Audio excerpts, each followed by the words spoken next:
First, before we get started on the Dharma talk, please join me in invoking the Buddha's name 3 times.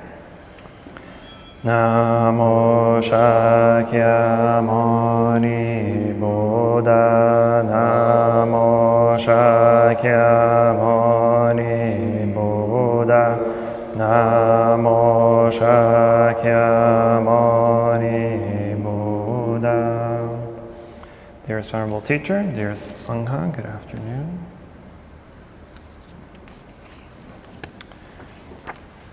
Teacher is out of town this afternoon, so it's just us, nice and small, humble group today, so that's good. All right, so today I'll be attempting to hopefully finish on the path of right view of the Eightfold path. Right mindfulness.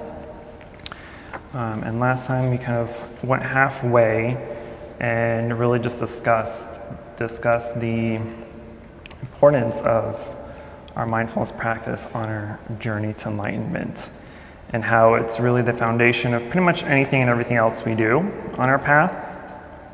But more specifically, as far as the right mindfulness is concerned in the Eightfold path, we are specifically looking at the 4 foundations of mindfulness. And so last week we discussed the first foundation of mindfulness. And the 4 foundations of mindfulness are the contemplation of the body, contemplation of feelings, contemplation of mind, and the objects of mind. And we discussed the first contemplation of body last week and went over some of its features. But just to quickly summarize the contemplation of body, it is mostly on the practice of anapanasati, which is the mindfulness of breathing, and using that as our anchor in our meditation practice. It is the foundation of pretty much any type of meditation that we do, is mindfulness of breathing. And then also specified a few other different types of meditations and contemplations. Just being mindful of our posture, right? Knowing that when we're sitting, that we're sitting. If we're standing, we're standing. If we're walking, we know that we're walking, etc. Being mindful of the posture during meditation. We discussed the contemplation of the 32 parts of the body, right? And we discussed briefly the contemplation of meditation on death, or cemetery meditation. So today we'll be hopefully finishing the remaining 3 contemplations. So the second contemplation is contemplation of feeling.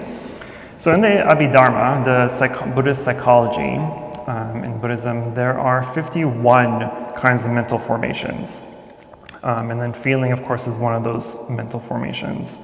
But feelings, in this case, we will pretty much categorize them in 3 parts. Categorize them as pleasant, unpleasant, and neutral. And so as these feelings arise in our practice, or in our meditation more specifically, we are making those notations of what they are, right? Instead of playing around with the thoughts and entertaining the thoughts of our entertaining our distractions and giving them stories and just playing with them.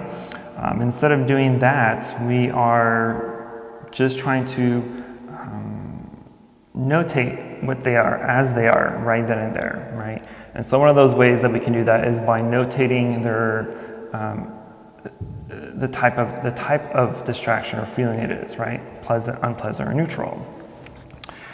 And so as we are able to notate these feelings as they arise, as we're able to notice what are causing them, how they're making us feel, right? Because typically when we have a pleasurable feeling, we tend to cling to them because they're pleasant feelings and we want to hang on to them. We want more of it, right?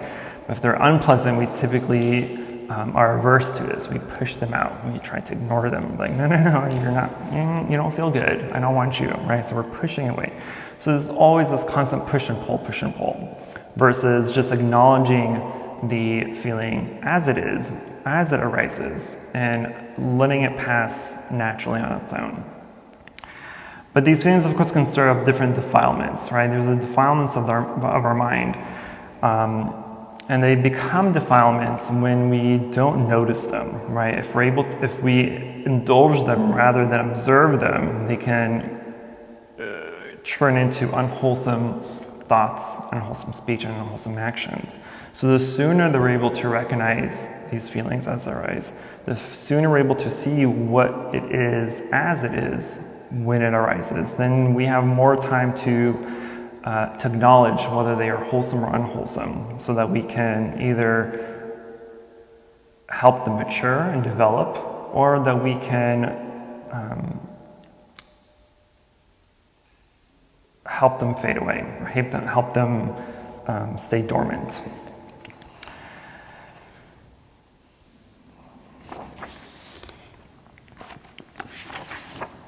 So that's the shortest section of all the 4, thankfully, because it's also my least favorite. The third contemplation, or the third foundation of mindfulness, is the contemplation of minds, right? So it's to be aware of minds, to be aware of these mental formations, right? The Chitta Samskara in Sanskrit. So these formations is a technical term in Buddhism, but anything that is formed, right? Anything that is made of something else is a formation.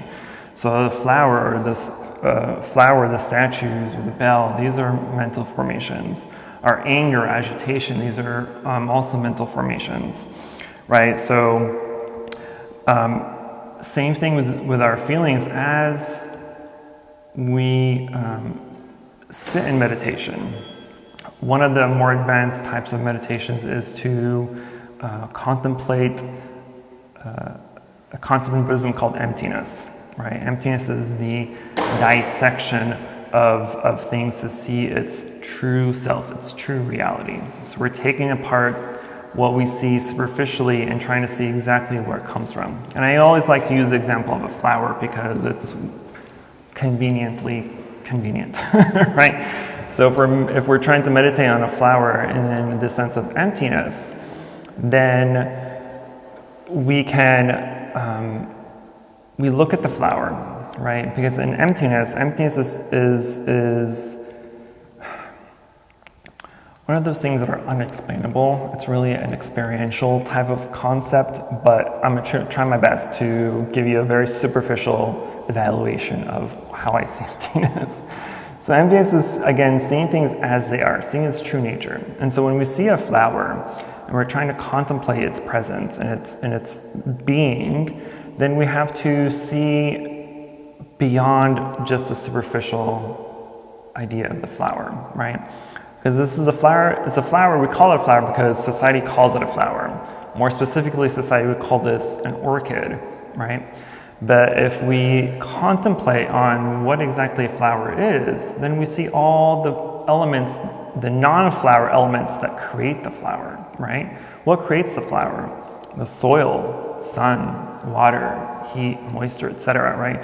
All these components is what creates a flower. Take any of those components out and the flower would never exist, correct? And even those components that make up the flower come from other things as well. So every single thing it's an endless list of different elements and sources that create anything, right? And so when we are able to recognize that this flower comes from other things, and the other things come from other things, and other things come from other things, et cetera, then we start to see things as they really are, right? What we call in Buddhism. So it's easier to meditate and contemplate and accept impermanence, right? It's accept things as they are. I'm off topic as usual, but does that make sense, right? That's a very, very, very superficial explanation of emptiness because it's beyond that. But we use that for pretty much anything else in life, for people, for statues, for places, for things. We look inside and beyond that thing or person to see all the other things that create that. And then at that point we can see that nothing is independent of itself. You cannot point to anything in this room that just appeared as it is out of nowhere. Nothing, right? This is made out of how many metals? This is made out of how many animals or whatever, right? So everything comes from something. And to recognize that is to see part of what we call emptiness. And so some of these mental formations, again, off topic. So some of these mental formations that arise, or some of them are universal, like contact, attention, feeling, perception, volition, right? Some of them arise only under certain circumstances: determination, mindfulness, concentration, wisdom. Some of them help us during our path, on our journey, right? They're wholesome and beneficial. And there's also formations that are unwholesome, unbeneficial. But if we're able to see clearly what is beneficial, then we're able to truly pave a correct path on our way of enlightenment, right? And there are also many different aspects of our consciousness that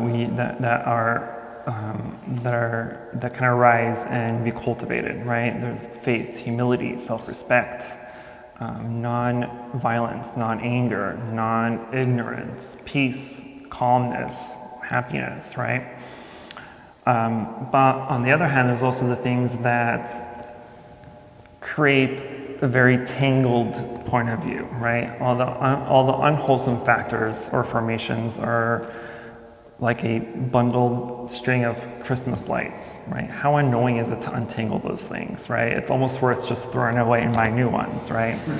So our unwholesome formations are like that.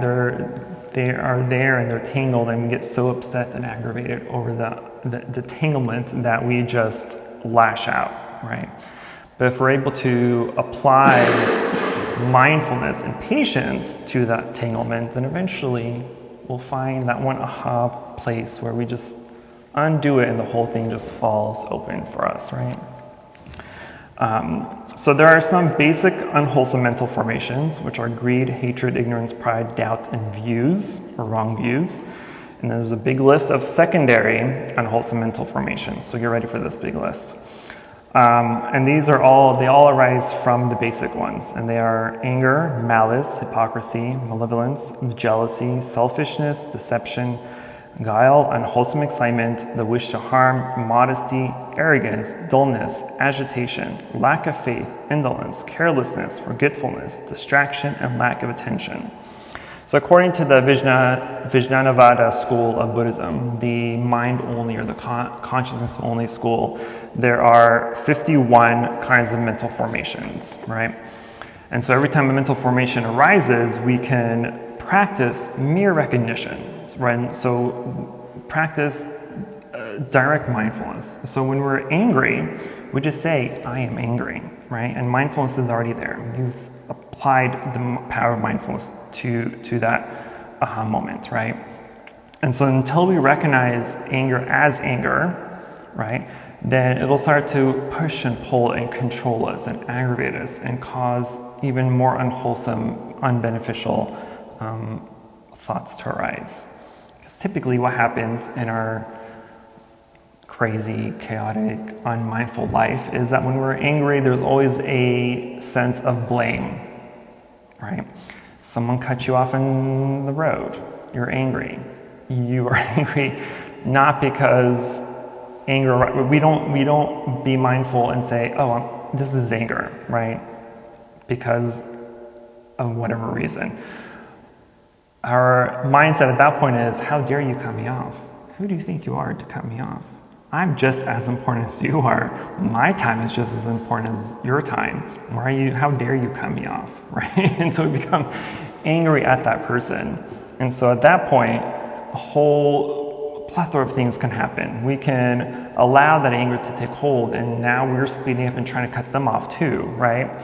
But that anger, what can happen is, because we're unmindful and we're not practicing defensive driving, we can crash into them, crash into other people, right? We can create this huge accident. Someone can get hurt, someone can die, you can get hurt, you can die. So our mere unmindful recognition of anger has risen, has caused so much suffering for you and others, right? So we're able to supply that power of mindfulness, say, this is anger. And this is anger, why? Why is this anger? Why is this anger? Why am I angry? Where is this anger coming from?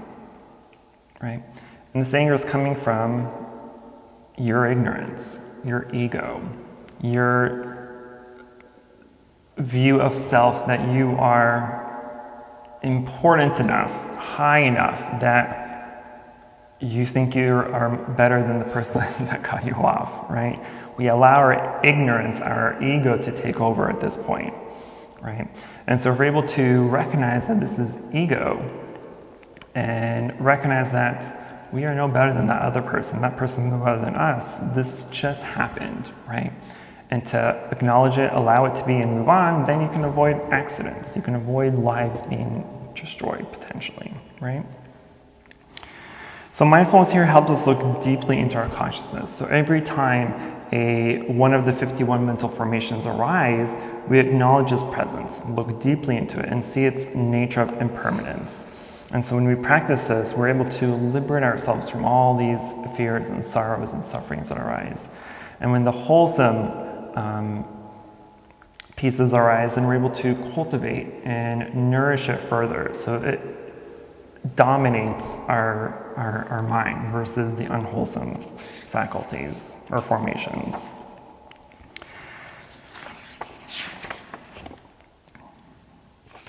And then the fourth foundation of mindfulness is contemplation of phenomena or dharmas. And so phenomena here means objects of the mind, right? So each of our mental formations has to have an object, right? If you're angry at someone or something, right?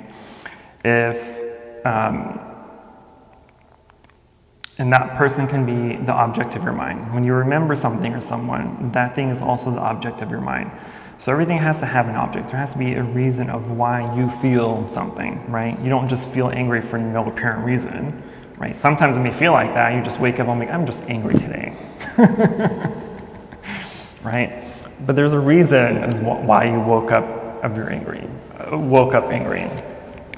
So the fourth foundation here is where we start to really pay attention to what arises. And in the sutras, the Buddha puts puts this fourth foundation in 5 groups. The first group is the 5 hindrances, which we have discussed very in detail in the past. Right? So this is sensual desire, ill will, sloth and torpor, worriness, and doubt. And then we have the 5 aggregates: form, feeling, perception, mental formations, and consciousness. We have the 6 inner and outer senses: eye and form, ear and sound, nose and smell, tongue and taste, body, touch, mind, and mental objects. We have the 7 factors of enlightenment: mindfulness, investigation, energy, rapture, tranquility, concentration, and equanimity. And then we of course have the 4 noble truths: suffering, cause of suffering, cessation of suffering, and the Eightfold Path. So of these 5 groups, the 5 hindrances and the 7 paths of enlightenment require special attention, because these are the 5 hindrances are the impediments that take us away from our practice, take us away from our meditation. Whereas the 7 factors of enlightenment help us achieve our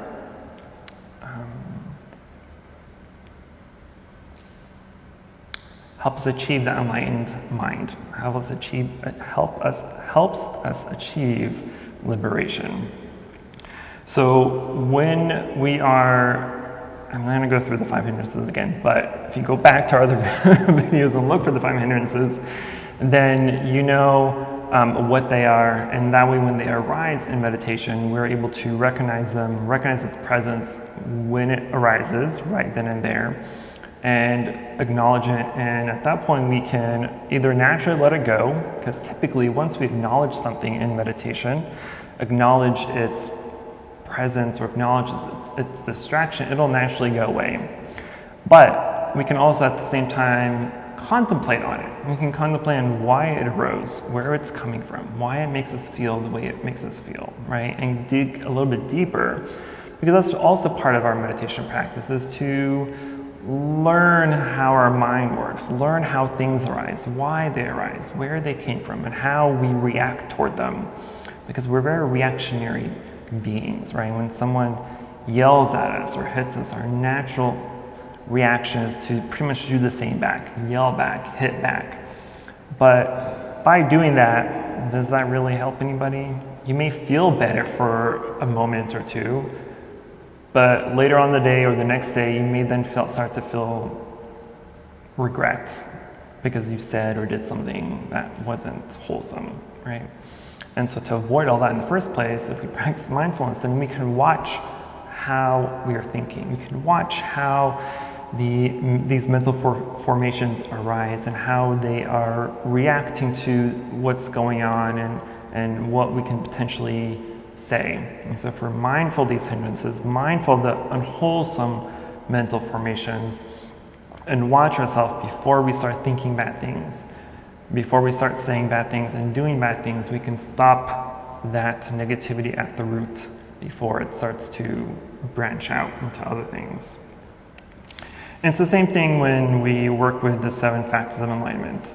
So as they arise, as the hindrances subside, the 7 factors of enlightenment will pretty much replace it, right? Replace the hindrances. And so they may start out small and weak, but as we start practicing and as we start to continue the consistency of our practice and the diligent sessions that we have for meditation, then they will naturally start to grow stronger, where they will take over, right? The 7 factors of enlightenment will take over any potential hindrances or other unwholesome formations that arise. And so if we're able to continue watching how our mind works, watching how our reactions happen, then it's easier for us to react accordingly, react in wholesome ways. Because as we mentioned before, everything starts in the mind, right? Everything starts as an initial thought. Then the thought starts to form, and then when thoughts start to form, our perceptions, our ideas, our biases, our discriminations, our ignorance starts to wield with that with that initial thought process, right? We start adding our own flavors to these ideas, and most of the time, our perceptions are wrong because these are very subjective views, right? These are according to how we believe things are. These are things that we believe are to be true, to be correct, to be right. And so even though whether they are or not, these are subjective points of view where they may cloud how we see, view, or feel about things or people, right? We always hear the saying, to make a good first impression. Why is that? Because if you make a bad first impression, then that person who sees that bad first impression will always view you in that way. Whether it's correct or not, whether you're 1,000 times better than what they viewed you to be the first time, that their mindset will almost never change. And if it does, it'll take a lot of time, right? And so this is our reaction to anything else in life. And so if we create these bad first impressions for anything else that we see, then we're already adding so much negative, wrong, unwholesome views to our perception of things. If you have a bad experience with a dog when you're a child, for instance, then you grow up hating dogs. You grow up fearful of dogs because of one bad experience. And that's the same thing for anything, right? You get in an accident when you're younger and then you don't want to drive, right? That's happened to my sister, who's 24 something. She doesn't drive because she was terrified of driving because of a bad experience when she was younger. And so now she refuses to drive. And so one thing can hinder a whole life chore, driving. I think driving is a chore because I hate driving too. To me, driving is a chore. So, but if we're able to apply mindfulness to these things and see beyond our point of view, right? Because our point of view is just one point of view. Another point of view can be completely different. My idea of something is completely different from your idea of something, and your idea of something is completely different. A may see this as the most beautiful flower to ever exist. To you, just like, it's just this weird long-stemmed thing that can't stand on its own, so it needs foundational sticks, right? So we all have different ideas of something, but who's right? Who's wrong? Right? So if you're able to apply that same mental thinking to everything else, then we can stop having such biased views of things. You're able to be open-minded to things and allow things to mature and flower on its own, and able to see the different sides of things. If you, oh, never mind, I'm already off topic. But right mindfulness here is really the foundation of our practice, because we have to apply right mindfulness to all the other paths of the Eightfold Path, right? Everything requires right mindfulness. Our meditation requires right mindfulness. Walking to the car requires right mindfulness. And mindfulness here doesn't necessarily mean that when we acknowledge things when they arise, like anger, right? Right mindfulness or contemplation of the mind doesn't mean to not be angry, but it means to know that when we are angry, that we are angry, right? It's to acknowledge what is arising, to acknowledge what is going on in our mind, right? We always hear things, oh, I see monks and nuns, they're all so peaceful, they're all so happy. Sure, but we're peaceful and happy because we know we experience anger and we experience anger and all other negative emotions and feelings, but we know how to handle them. We know how to care for them. We know what to do with them, right? And this is because of right mindfulness. So as anger arises, if anger arises in me, maybe it doesn't take me, sometimes it takes me a few seconds, maybe a few minutes, maybe an hour or two, but eventually I'll recognize that this is anger. And because I know what to do with it, I know how to care for my anger, that I won't allow it to take hold of me, right? Leon and I, for instance, with our contractor, with this building, this temple, has been very challenging, to say the least, and many moments of venting and anger has arose during this time, but at the same time, luckily we're able here to support each other. It is what it is. What didn't happen, didn't happen. We can't change it. What has happened has already happened. We cannot change it. There's a lot of things that were built incorrectly, for instance, for this temple. And so after it was done, there was nothing we can do about it. So why stay angry at it, right? Something wasn't done. Workers didn't show up. Something isn't the right color. it's already up. It's already painted. People aren't here. Something wasn't done. There's nothing we can do about it. Why be angry? We are angry because our expectations were not met, right? And that's one of the biggest reasons in life that we become angry, is because our expectations were not met. We have expectations for people. We have expectations for our job, for our relationships, for our family, our friends. We have expectations of how we want people to be. We have expectations of how people should be. And when those expectations go against those false perceptions of ours, then we become angry, we become distressed, we become sad, become whatever it is, because expectations were not met. But if you're able to let go of these expectations and allow things to just be and accept them as they are for what they are, then it's easier to not get angry at things, to not be distressed about things, to allow things just to be. Just let it be. Let it be. Let it go. Let it go. Let it go. So that's a good mantra to have, is to let it go. Just sing the song, as annoying as that song is. It's a good mantra to hold, to have.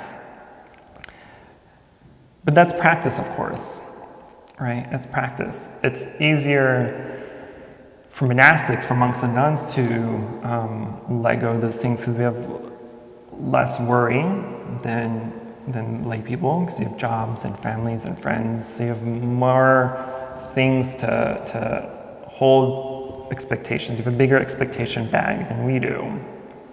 But that doesn't mean that you can't be on the same level as a monk or a nun. You could be better than me, right? Just because I'm a monk doesn't mean I'm better than you.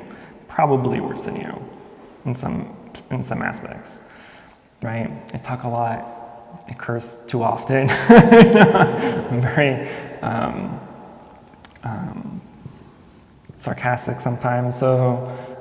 But because of my practice, I've learned to accept things quickly, accept things as they are, to see things for what they are, and to know that my idea, my perception of things may be incorrect.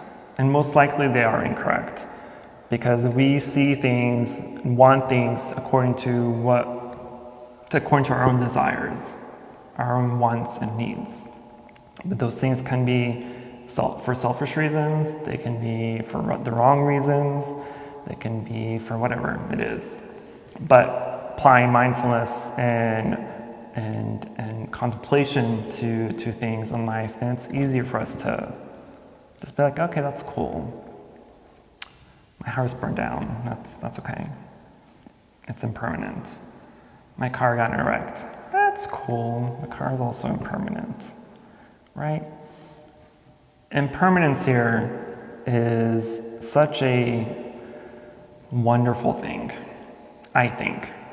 Because if something lasted forever, then we would never appreciate it, right? That's why in Buddhism, suffering is just as important as liberation, as happiness. Because if you don't suffer, then you don't know what happiness is, right? If you are only happy, then that isn't happiness. That's just a state of contentness. You do not know what suffering is. You don't know what happiness is. You just know whatever mindset that is.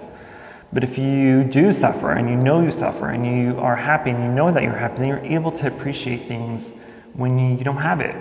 If you're freezing, that can be a form of suffering, and it makes you appreciate when you are warm, when it's warmer, or vice versa. If it's too hot, like it is now, today's humid, very humid, right? It makes you appreciate the cooler weather that we would have. So suffering is important to have, because you have to be able to know, to acknowledge, to let yourself be open and let things be as it is for what they are, so that you can enjoy and appreciate both sides of life, right? Because without suffering, there's no happiness. Without happiness, no suffering. But when we're able to acknowledge and know the two, right, we come to the middle path of Buddhism, and that way we can appreciate the suffering that happens in life, and we can work on eliminating some of that suffering, and then we can appreciate the happiness and trying to encourage and develop more happiness. Okay, I'm gonna stop talking now. So that's right mindfulness, the 7th of the Eightfold Paths. We have one more path, which will probably also take 2 more sessions to finish. What questions do you have? Concerns, emotional outbursts? Yes, sir. Pretty much going back to words and emotions. As far as it's just an emotional thing, but that just blew my mind. Like emptiness being like seeing how things are like for what they are, and it's like I don't know, like how can I apply that like just daily? Trying to comprehend emptiness. It's nothing that should be done daily. Oh.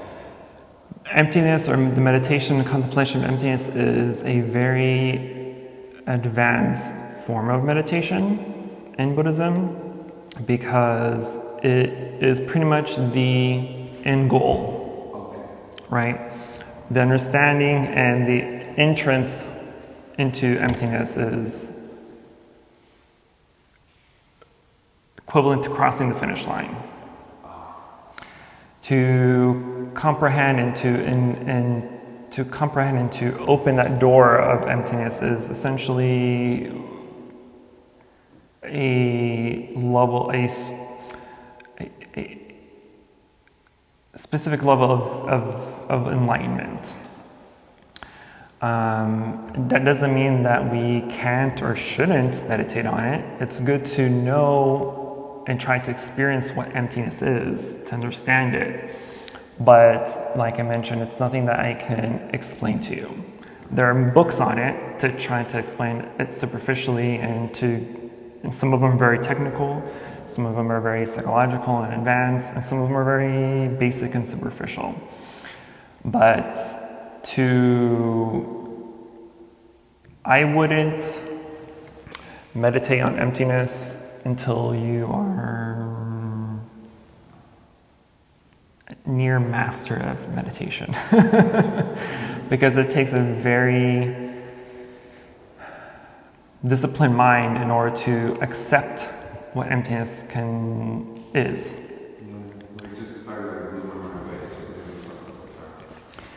Because what can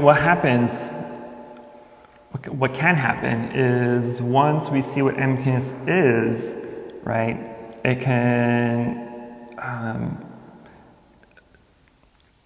people can think, oh, if this is what emptiness is, then why does anything matter in life, right? They become very nihilistic, right? Nothing matters anymore. Everything's empty, so why am I even alive, right? But that's not the point to it. The point is to see that everything is interdependent of everything else. Nothing can exist of itself, in itself. I can't exist of myself. We as humans, we're made of flesh and bone and blood and all the different body parts and organs, right? And those are in existence because of our parents and their existence of their parents, right? It goes down to everything. So to see emptiness is to acknowledge that nothing is of itself, because we want things to last forever, right? We have a very permanent mindset of things. I want my house to last forever. I want my relationship to last forever. I never want my parents to die. I never want my kids to die. I never want my pets to die. I never want to lose this job. I never want this to change or that to change, right? These are very false points of view, right? Because we hold on to permanence. We don't want to acknowledge that they won't last forever. But by seeing and knowing what emptiness is, that we then see that those things are impermanent and interdependent of other things. And so when we lose that relationship, when we lose that job, when we lose our house or vehicle, we acknowledge and we know that this is impermanence. This is not that big of a deal, because I know nothing lasts forever, right? But because we hold on to permanence so much that when our relationship ends, or when a loved one dies, or when something happens, we become so distressed, we become so sad, frustrated, because our expectation of them lasting forever is now broken, is gone, right? That's why people go into a fury when people die. I'm like, why did you die? I don't want you to die. God took you away too early. You weren't supposed to die. Blah, blah, blah, etc., right? But death is a part of life. We just don't want to accept it, right? So we exercise, we diet, we try to do anything in life to extend life, right? It's one thing to live life and be healthy, but some people want to extend their lives or live forever. If you live forever, that's such a boring thing to have, I think. There's only so much you can do, right? And even if you did everything in life, then what?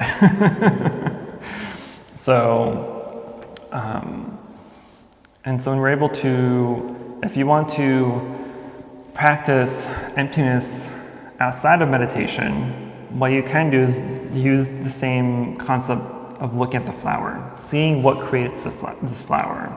So when you walk out and you look at the grass, you can contemplate what makes the grass. What are the non-grass elements that create the grass? What are the non-concrete elements that create the concrete? What are the non-car parts and elements that create the car, right? So you see all these little things that make up that object. And by taking anything out, the object no longer exists, right? This microphone is a microphone because it has a wire, it has a battery, it has a screen, it has a mic speaker, right? But if I were to take the batteries out, would this still be a microphone? It doesn't work like a microphone, so would it still be a microphone? No. So that's how we look at emptiness, same way. So you can slowly, superficially practice contemplating, meditating on emptiness that way, but it's a much bigger concept than that. But that's something we can do down the line in our meditation practice as we advance and as we master concentration first. I hope that made sense. Any other questions? One thing to add. Yes, sir. When I'm meditating, you can think of the butterfly effect. That's how you can, like, at some point that flower had a bud, pollinated a flower thousands of years ago. Mm-hmm. Now let all wait here. Right. So that's a concept that I find helpful when you're trying to think about interdependence. Right. Interdependence is everything. Everything is interdependent of something else. Like I said, you can't point to anything anywhere in life, in the cosmos, that did not come from something else. Nothing just magically appeared on its own. Even we are made out of the universe. We have cosmo dust in us. Is that what they call it? Cosmo dust? Something dust. Universe dust? I don't know. We're all stardust. Stardust, there we go. I knew it was something with dust. All right, anything else? No, I think this is just a comment. I was just checking to make sure it wasn't a question. Do you want me to just read what he said? Is it relatable to what we're saying? Or a question? If not, it's okay. Don't worry about it. All right, well, there's no other questions, then we will transfer the merit and go to chanting. Namo Shakyamuni Buddha, Namo Shakyamuni Buddha, Namo Shakyamuni Buddha. For any positive karmic action we've accumulated here today, we wish to transfer the merit to all sentient beings and wish them full enlightenment. And before I forget, we will have a day of mindful working, volunteer day, on April 30th. That will be a Saturday at 9 a.m. We will take that time to prepare for our Vesak celebration on May 8th, which is another announcement. So on May 8th, we'll have Vesak, one of the holiest days in Buddhism. It is the celebration of the Buddha's birth, enlightenment, and death. So we will celebrate that together on May 8th. It's a Sunday at 10 a.m. So there'll be no regular service that day. So volunteer day, April 30th. May 8th is Vesak. And we will have our 8 Precepts Retreat June 25th. That's a Saturday. It'll be from 6 a.m. to 6 p.m. So that'll be our one of 2 retreats of the year. June 25th. Is that what I said? June 25th. Yes, June 25th. So if you're planning on attending that, please do register on our website for that. So that we know exactly. We're only limited to so many people, so we have to make sure registration is done so that we can accommodate everyone. Otherwise, you don't have to register for our retreat. For our work day or a Vesak, but do come to all those things. Thank you.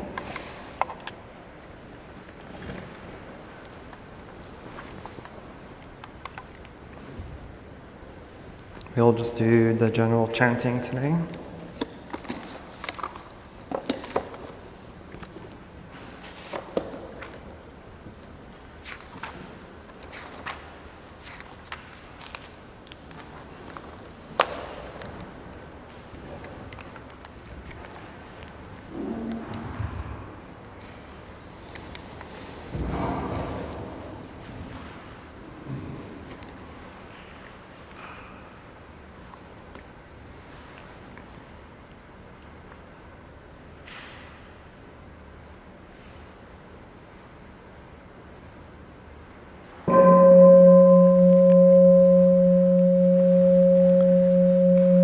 body, speech, and mind in perfect oneness. I send my heart along with the sound of the.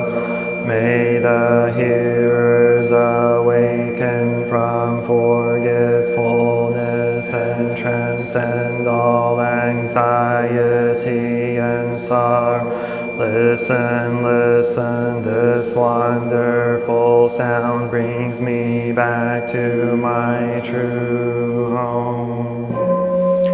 In gratitude we offer this incense to all Buddhas and Bodhisattvas throughout space, and may it be fragrant as earth herself, reflecting our careful effort, our wholehearted mindfulness, and the fruit of understanding slowly ripening. May we and all be companions of Buddhas and Bodhisattvas. May we awake from forgetfulness and realize our true home.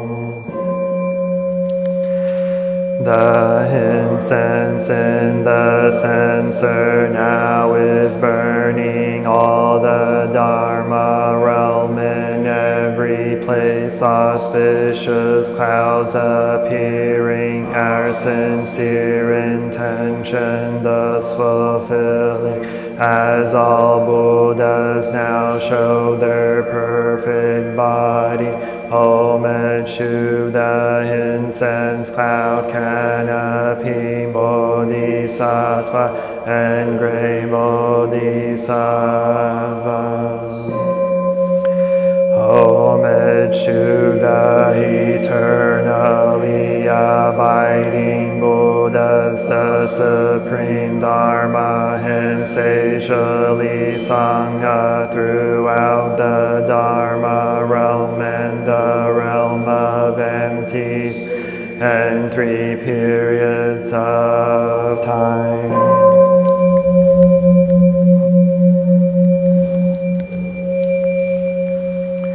Homage to the fundamental teacher Shakyamuni Buddha, Maitreya, honored future Buddha, Manjushri, great wisdom Bodhisattva, universal great conduct Bodhisattva, all Dharma guarding Deva Bodhisattva, and the glorious mountain assembly of Buddhas and Bodhisattvas.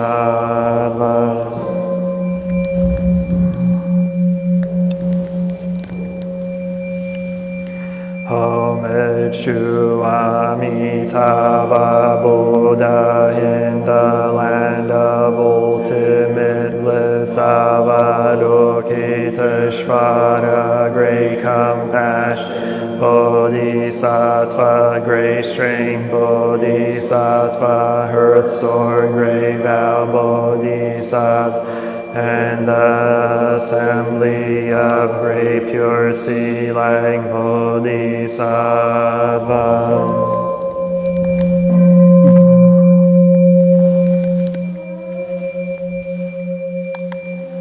Please sit down.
Ishvaraya Swaha Narakindi Swaha Madanara Swaha Sira Simha Mokaya Swaha Sarva Mahasiddhaya Swaha Chakra Siddhaya Swaha Padma Kastaya Swaha Narakindi Vagalaya Swaha Mavari Sankaraya Swaha Namo Ratnachayaya Namo Harya Balokite Shavaraya Om Siddhyanto Mantra Padaya Swaha.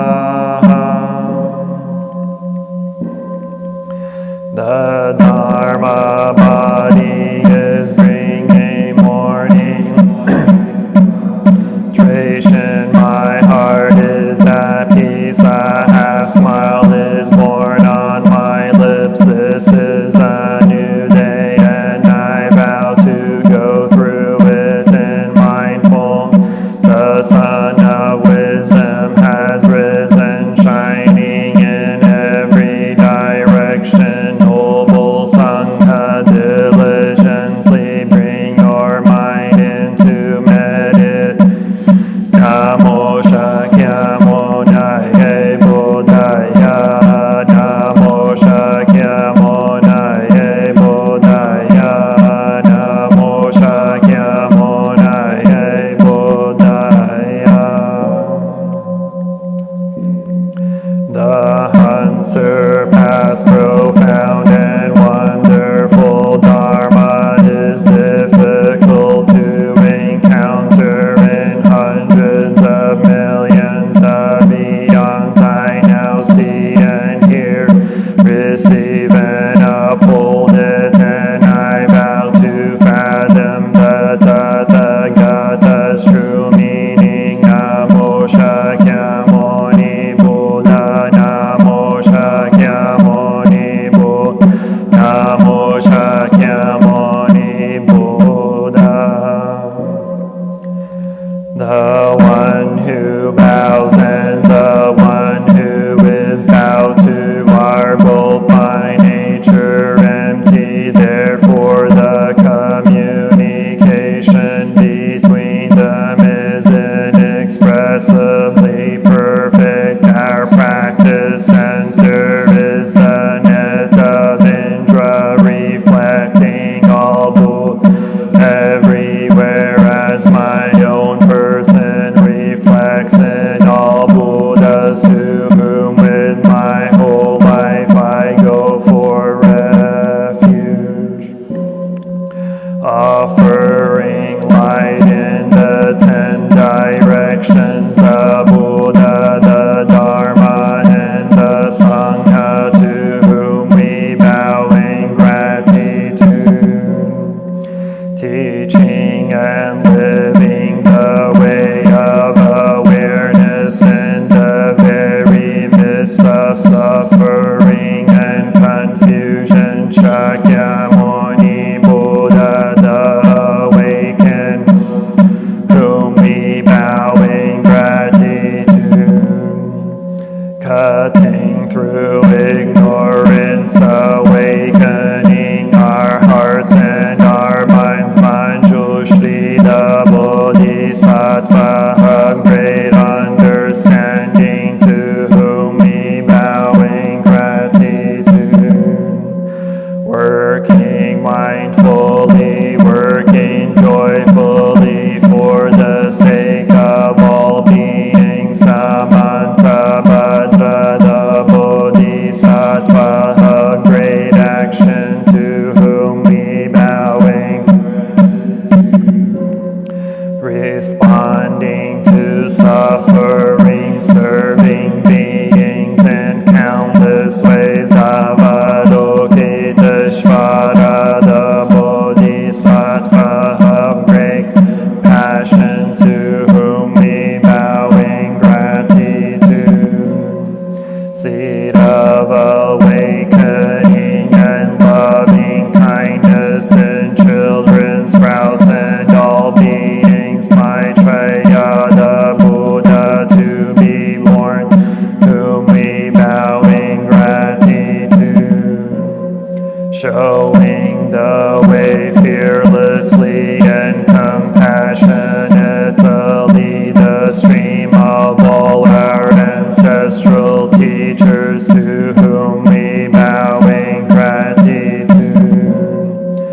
The Dharma is deep and lovely. We now have a chance to see it and practice it. We vow to realize its true meaning.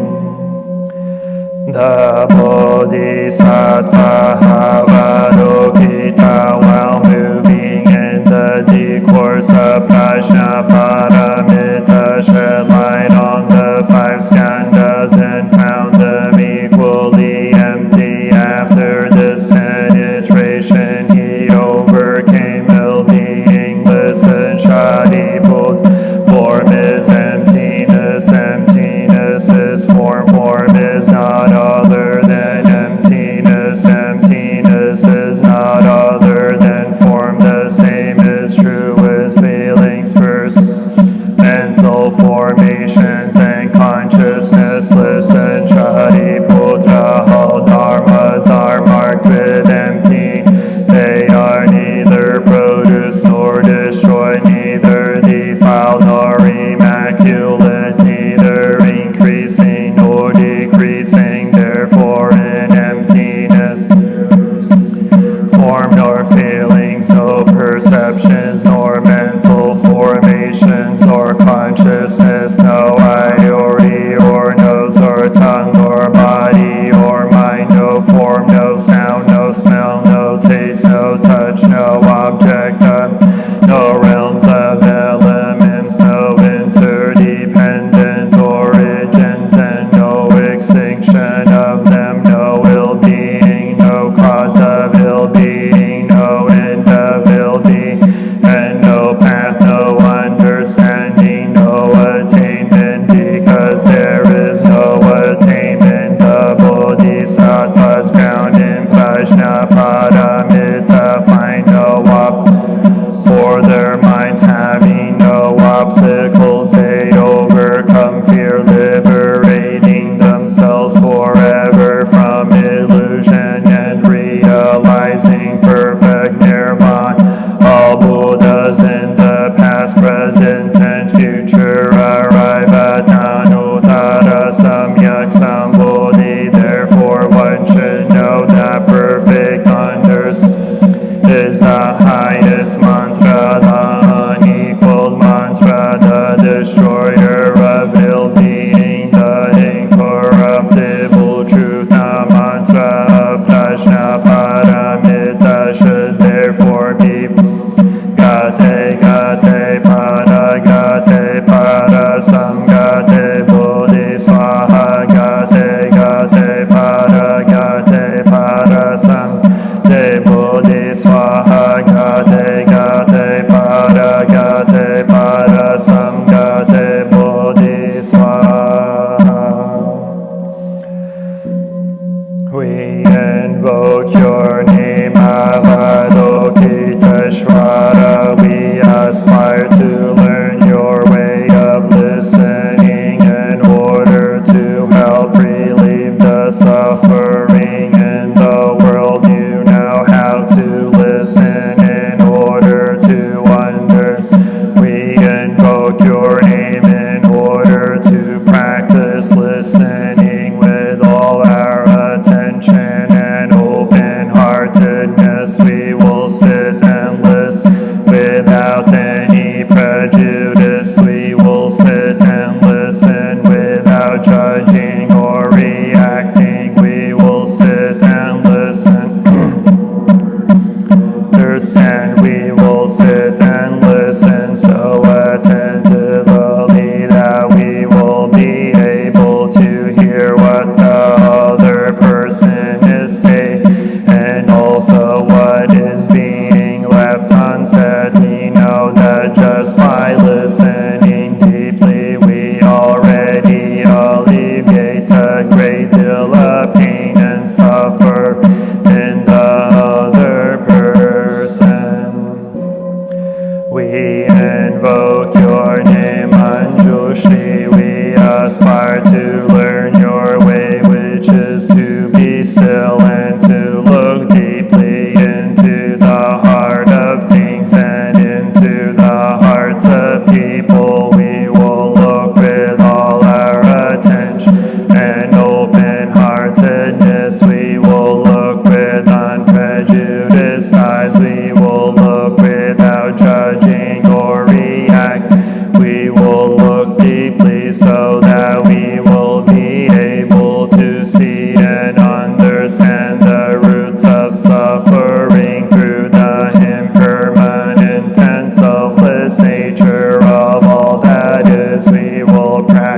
your way of using the sword of understanding to cut through the bonds of suffering, thus freeing ourselves and other species. We